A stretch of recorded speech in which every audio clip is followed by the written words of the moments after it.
Aujourd'hui, j'aimerais vous parler de l'amour inconditionnel. Donc, avant de vous donner mon avis, j'ai voulu regarder moi-même ce qu'il existait déjà, comme petite vidéo sur YouTube notamment. Et je vois qu'on est toujours dans effectivement la glorification de ce truc. Alors moi, je vous dis tout de suite, c'est l'inverse. Je vais aller à contre-courant, voilà, je vais prendre le contre-pied de tout ça, parce que c'est quelque chose que je trouve, mais vraiment pas bien du tout. Depuis toute jeune, je sens bien qu'il y a un problème à valoriser cette chose-là, ce sentiment-là. L'amour inconditionnel, je veux dire, bon, à l'état naturel, et je pense qu'il y a que les parents et notamment les mamans qui peuvent ressentir ça pour leur enfant. Dans ce cadre-là, pourquoi pas? Ça peut déjà poser problème. Parce que c'est ce qui, quand même incite, ces parents-là à surprotéger leur enfant, je veux dire, contre les critiques, les reproches, des profs, des voisins qui s'en plaindraient parce que, justement l'enfant risque de vriller rapidement en fait si on le voit comme un petit dieu, irréprochable. Donc je pense qu'il faut savoir quand même, réprimander son enfant, entendre les autres, oui, ça n'empêche pas de l'aimer, mais il faut pas confondre déjà avec, le défendre systématiquement. Un enfant qui vrillerait complètement, et qui, ado ou voilà, un peu plus tard, n'importe, basculerait dans la délinquance, voire dans la criminalité.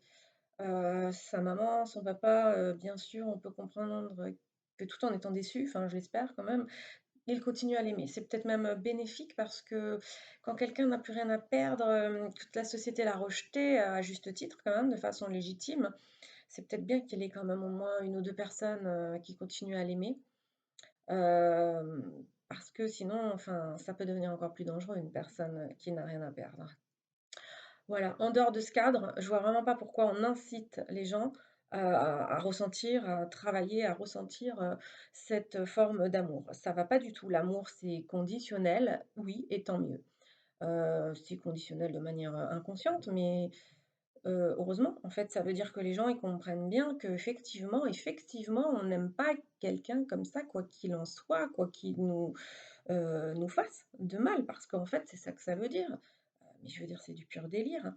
C'est ce qui mène, les femmes battues, à rester, à passer l'éponge, à se dire que c'est pas grave, non, non, faut pas juger l'autre par rapport à ce qu'il fait de bien par rapport à nous ou de pas bien. Bah non, alors rien ne compte, voilà, rien n'est même, je dirais. C'est nier l'existence même, des événements, la distinction entre le bien et le mal, c'est complètement n'importe quoi. D'ailleurs, est-ce qu'on peut appeler vraiment ça des conditions? C'est pas qu'on met consciemment des conditions, c'est qu'effectivement, on ne peut pas, tomber amoureux normalement quand on est normalement construit ou rester amoureux de quelqu'un qui nous maltraite.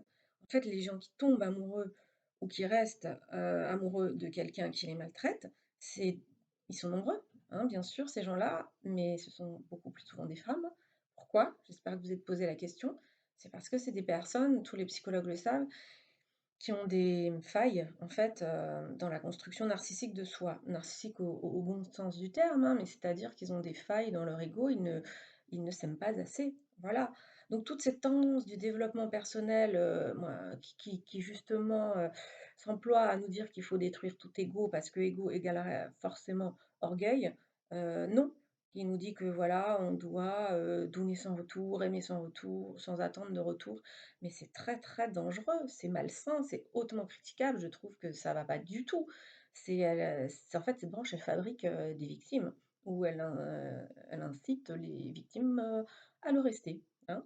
Voilà, donc votre ami, je sais pas, vous a trahi, vous a piqué votre mec, votre chéri a tapé votre gosse ou votre chien, derrière votre dos, mais c'est pas grave enfin, il faut être un peu grande seigneur, sinon, tu pas mieux que lui. Voilà, on va jouer sur ça, voilà, élévation de l'âme, des sentiments et puis du coup, ben, on est la bonne poire, hein. Donc non, ça va pas du tout, d'autant plus qu'effectivement, c'est les femmes qui écoutent beaucoup plus le développement personnel, que les hommes.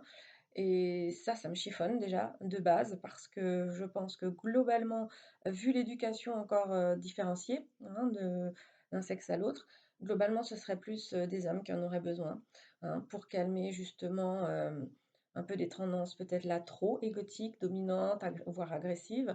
Enfin, tout le monde a besoin un minimum de se remettre en question, mais c'est elles, les femmes, qui sont déjà beaucoup dans trop donner, trop se laisser, envahir par le doute, trop se laisser toucher par ce que l'autre dit alors que parfois ça ne vaut rien.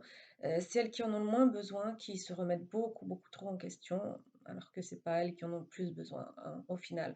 Donc en plus, quand on les incite à aller dans l'amour inconditionnel, je trouve ça, juste odieux, quoi.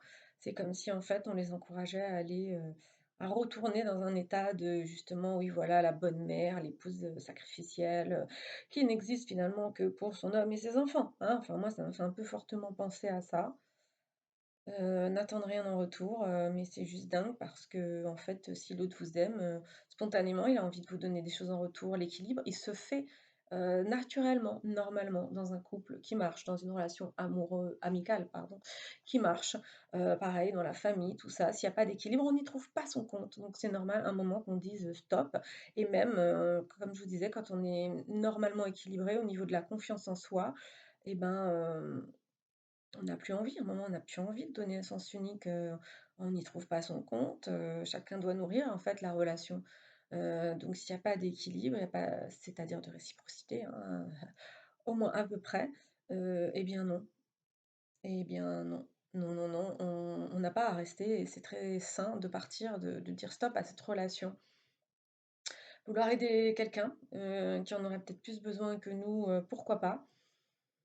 Mais je dirais ça s'arrête là, parce que de toute façon, j'en ai fait l'expérience, comme sans doute beaucoup d'entre vous, quelqu'un qui va très mal et que vous essayez d'aider, a tendance à finir par vous faire du mal.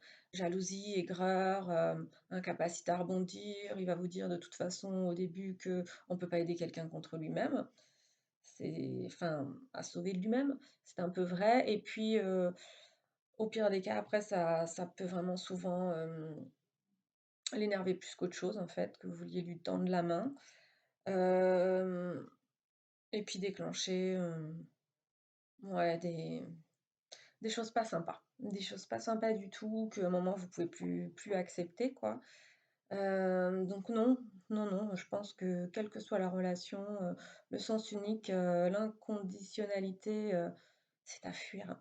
C'est à fuir. Arrêtez d'écouter les gourous du développement personnel, franchement, ils sortent beaucoup de choses, vraiment dangereuses. Faites-vous confiance, écoutez-vous, vous avez le droit de vous aimer. Il y a une, marge très importante entre avoir de l'amour-propre qui est important pour, ben, se respecter et se faire respecter, défendre ses intérêts dans la limite, toujours, voilà, du raisonnable et l'orgueil qui est là, beaucoup, beaucoup plus loin, à une autre extrême et qui là peut effectivement, faire du mal et justement si on incite les femmes, ou n'importe qui à être dans l'amour inconditionnel, ben, qui va en profiter? Les personnes mauvaises.